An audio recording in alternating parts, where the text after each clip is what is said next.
Yeah, so this is the village. This is the ironmonger's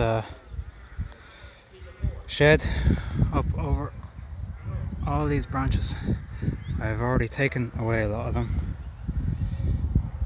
Don't know if you can see it, but there's a aircom line down there,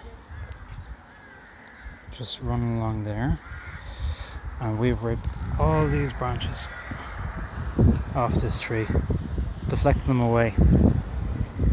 Using a natural crotch method, like down there tied on that branch that you see down the ground. This is some of the timber. Timber has already been taken away in a huge trailer, and that was some of the remaining stuff, along with what I'm actually on. These branches are going to be chipped by my chipper. As you can see, a lovely wall right underneath, and the graveyard with headstones in the way. That tree next to it is lower. Of course, we're still looking up at this tree. It's humongous, 85 foot. Next door there, stone wall. On the other side of the tree, we use a speed line technique with my speed line rope there to bring them out into the garden.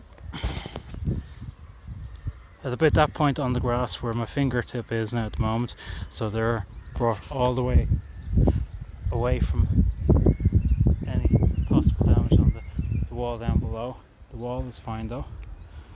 So after that, later on, when I have all these large branches down, I'll be piecing it down, chunking it down, spiking the tree, taking it down in proportions, and of course everything is done in a nice, safe, neat manner. So let's say there's a wall there now, and an aircom line wall over there, and we've taken away all these large limbs that were hanging out over that shed roof. More cables as well. Brought them away from the cables bit by bit.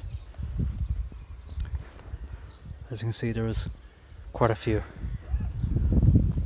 Half the canopy was over the shed. So it's good fun had by all.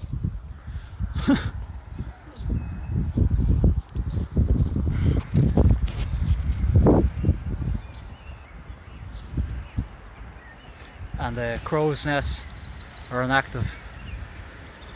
Good for them, good for us. It's me, Ronan, over and out for today.